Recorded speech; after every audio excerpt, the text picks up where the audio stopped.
Wild Out Wind, brought to you by the Floyd County 4-H 2012 Film Club. Hi, we are the Floyd County 4-H Spring Film Club. And we're here to tell you about the amazing natural source of power known as wind!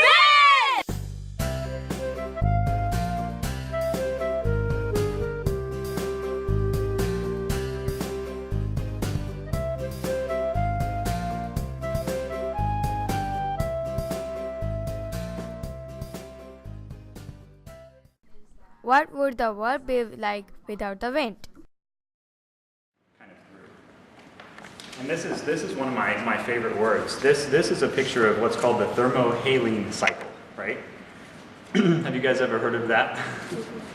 It's this really cool thing that that allows water to flow all across the globe.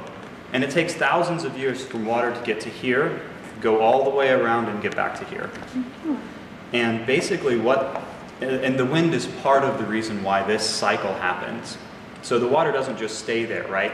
It sinks down and it flows along the bottom of the canyons, and then it comes back up to the surface and flows along the surface. And wind helps that process drive. And if you didn't have the thermohaline cycle, that's such a fun word to say, up here in Europe, you see how high it is compared to everything else? That'd just be frozen over. It would be very, very, very cold, similar to Alaska. And you wouldn't have as much heat getting up to there, because you can see this warm water is traveling up the Atlantic Ocean and kind of helping to warm up that area. Without wind, the world would be a very desolate place. Wind circulates temperature as well as water.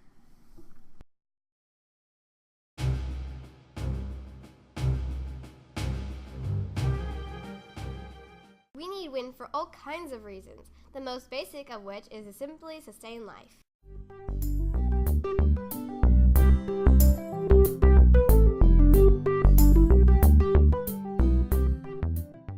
Did you know? Wind is made by the sun. Wind is not only on Earth.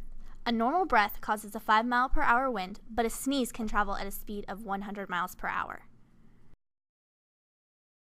The wind is actually powered by the sun. This is a little picture of the different cycles here. You guys know what convection is? Yeah. Like if you have the stove on and you put your hand above it, you can feel the heat. Well, that's because the air is rising. Well, the air rises on the equator because that's where it's hottest, right?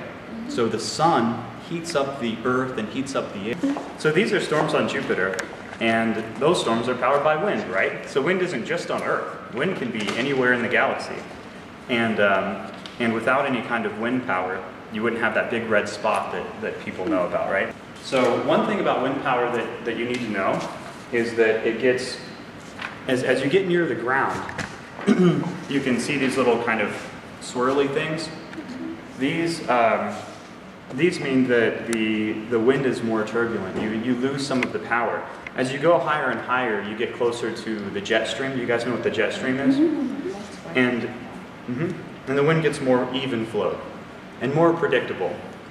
And that's one thing you want to cite about wind turbines. So if you're going to buy one of the bigger wind turbines like this, on my wall back there, you want to get it as high as you can. But the higher you go with the tower, the more expensive and difficult it is to put together.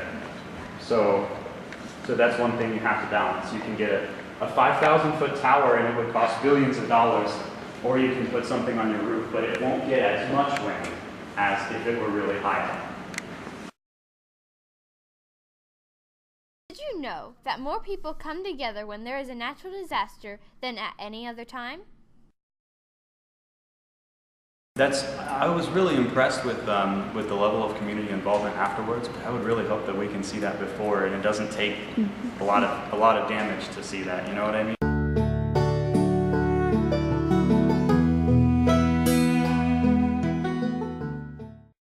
Wind helps to make cleaner air that is better in the long run. It also is currently being harnessed for power.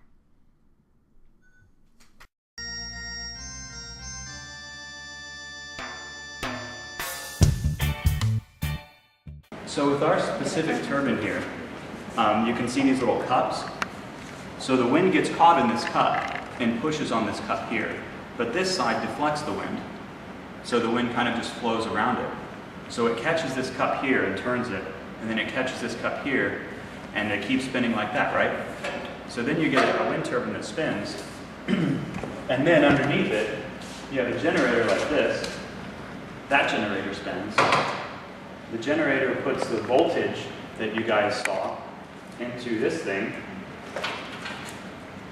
and that thing converts it into energy that you can run, that you can charge a battery with. So then you take your battery, and you can take the energy off of that and use it for whatever you want.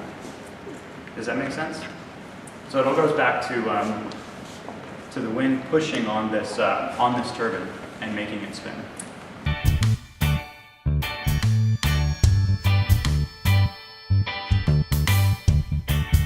But you have to look at the coal. The coal is very cheap, it's very easy to get, but it's very dirty. It produces a lot of toxins, it produces a lot of waste that we don't deal with right now. We'll deal with it in 1,000 years or 2,000 years. This is much not like that, but it's more expensive up front because you pay for a lot of the stuff up front. So coal, we expect it to give us really cheap energy now. Oil is really cheap energy now, but we'll pay for it later. Somebody else will pay for it in a couple of generations. So that's kind of why it hasn't caught on here as much. But it is building because we're seeing higher gasoline prices, higher prices for doing this stuff. And environmental activists are saying, well, you really can't do that with coal because what are we going to do with the mountain after you leave it? So I could talk about that for hours, but it's mainly that we want quick, cheap energy right now, and we don't really care about the costs later. Something else you may not know is that wind helps to pollinate plants. The mushrooms drop their spores, and then the wind carries the spores over to other trees. And one of the big things that mushrooms do is they take wood, like trees that are dead but still standing and trees that have fallen on the ground, and they decompose them. And fungus is one of the only things that can decompose wood. And without it, you would just get wood piling up all over the place. So without wind, the spores couldn't travel, and you would have some issues there. Well, here's kind of a classic example of pollination is the dandelion, right? The wind blows, and it picks up the seeds, and it floats around wherever you want. And way before there was an animal kingdom, before there was an animal kingdom, things didn't come along and eat this and carry the seeds over to other places. So the wind was the main reason, or the main thing that carried pollen before there were bees and insects and birds and things like that. So without wind, a long, long time ago, you wouldn't have any kind of pollination. And it would be very difficult for plants to procreate. So another great thing about wind is it really helps explorers, right?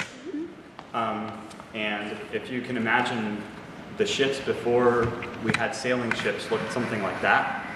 And you can imagine how long it would take somebody to sail across the Atlantic Ocean when they're powered by that, right? And there's also a form of renewable energy called wave power. These things float like this and produce energy, and that's caused by the waves, which is caused by the wind, right? And this guy would have a very boring day without any wind because there would be no waves, right? So he would just be kind of sitting there. Can you see the guy, the surfer guy? And that's a big sport. It is a big sport.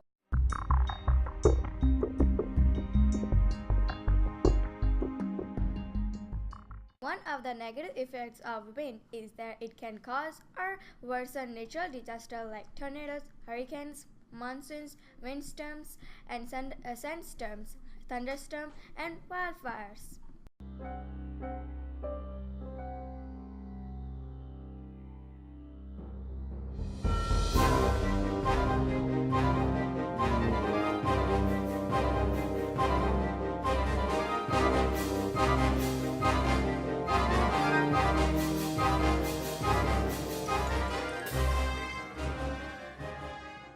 Unfortunately, wind isn't all that great because you have erosion.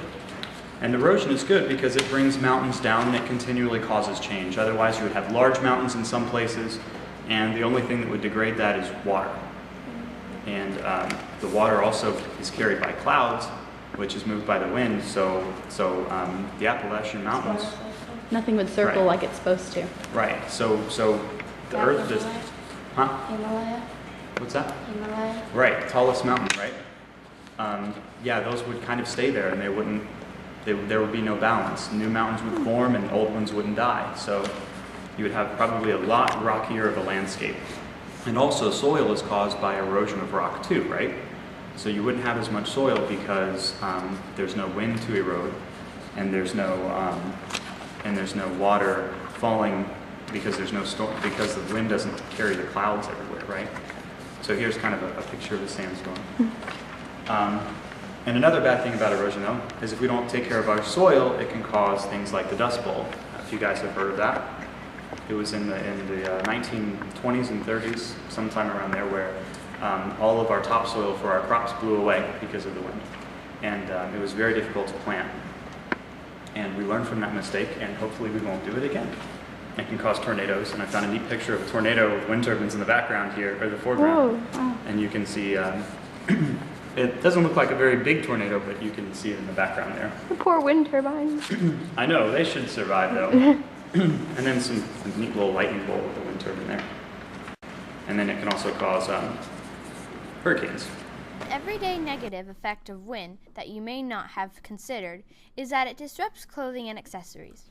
In conclusion, no matter where you are from, be it a mountain, valley, or Arctic region, whether you live in a city or on a farm, by the ocean or in a desert, wind is everywhere. It is more important than most people realize. After all, we all have a part to play.